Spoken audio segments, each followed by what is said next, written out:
حالہ حمزہ کو کہتی ہے کہ زندگی میں ڈر کیوں ہوتا ہے، تو حمزہ حالہ کو کہتا ہے کہ زندگی میں ڈر کچھ بھی نہیں ہوتا، منزل سے زیادہ سفر خوبصورت ہوتا ہے۔ خرم حالہ کو پکڑ لیتا ہے تو حالہ اسے کہتی ہے چھوڑو مجھے ورنہ میں حمزہ کو بلا لوں گی۔ تو خرم کہتا ہے تم بلاؤ حمزہ کو، میں سب کچھ اسے سچ سچ بتا دوں گا۔ تو حالہ کہتی ہے تم سے پہلے میں خود ہی اسے سب سچ بتا دوں گی، حمزہ میری بات پر اعتبار کر لے گا اور وہ مجھے کچھ نہیں کہے گا۔ یہ ساری باتیں حمزہ کی ماں بھی سن رہی ہوتی ہے۔ حمزہ کی ماں جیسے ہی وہاں پر آتی ہے تو حالہ بھاگ کر چلی جاتی ہے۔ وہ خرم کو کہتی ہے کہ تم کیسے عاشق ہو، ایک بچے کی ماں بن گئی ہے، شادی شدہ ہے، تم اب بھی اس کا پیچھا نہیں چھوڑ رہے۔ حالہ سوچ رہی ہوتی ہے کہ پھپھو کو نہیں آنا چاہیے تھا، انہیں یہ ساری باتیں نہیں سننی چاہیے تھی۔ خرم کہتا ہے کہ میں حالہ سے بدلہ لوں گا، میری زندگی اس نے برباد کر دی اور اب خوشی سے حمزہ کے ساتھ رہ رہی ہے۔ حالہ ان دونوں کی باتیں سننے آتی ہے تو سیڑھیوں سے گر جاتی ہے، حمزہ اسے جلدی جلدی اٹھاتا ہے اور ڈاکٹر کو بلاتا ہے۔ دادی بھی پریشان ہوتی ہے کہ اللہ کرے بچے کو کچھ نہ ہو۔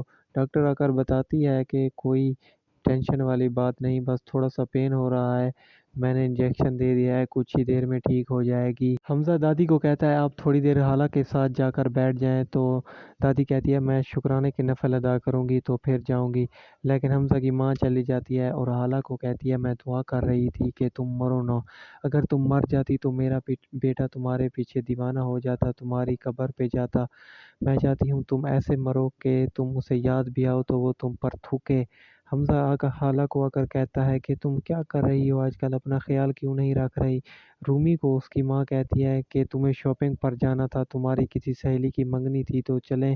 رومی اپنی ماں کو کہتی ہے کہ آپ کا دماغ آج کل کہاں ہے، منگنی بھی ہو گئی، شاپنگ بھی ہو گئی اور میں وہاں سے واپس آ گئی ہوں۔ حالہ کو حمزہ کی ماں کہتی ہے کہ ایک نجومی نے مجھے بتایا ہے حالہ کی منوست کا سایہ تمہارے ساتھ سے ٹلنے والا ہے۔ خرم آتا ہے تو حمزہ کی ماں اسے کہتی ہے کہ تم کیا کہہ رہے تھے حالہ کو، تم سچ سچ حمزہ کو سب بتا دو گے تو حمزہ تمہیں مارے گا۔ تو خرم کہتا ہے کہ آپ نے میرے ہاتھ میں کب چوڑیاں دیکھی ہیں۔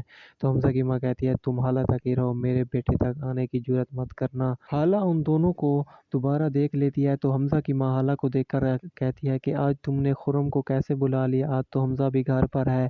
تو حالہ وہاں سے بھاگ کر واپس چلی جاتی ہے۔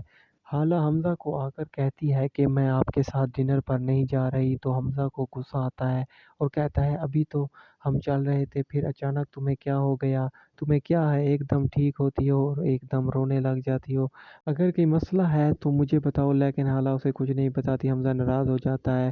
حمزہ ناشتہ کر رہا ہوتا ہے تو حالہ آ کر کہتی ہے کہ تم خفا ہو مجھ سے، لاؤ میں تمہیں ناشتہ کروا دیتی ہوں، لیکن حمزہ اس کے ہاتھ کا ناشتہ نہیں کرتا اور حالہ کو کہتا ہے بتاؤ تمہیں کیا ہے، کوئی تمہیں بات کرتا ہے، حالہ دادی بھی تم سے بہت زیادہ پیار کرتی ہے، ماں بھی، ہم سب تم سے بہت زیادہ پیار کرتے ہیں، لیکن تم ایسا کیوں کرتی ہو۔ دادی آ کر حالہ کو سمجھاتی ہے اور کہتی ہے کہ تم حمزہ کے ساتھ ایسا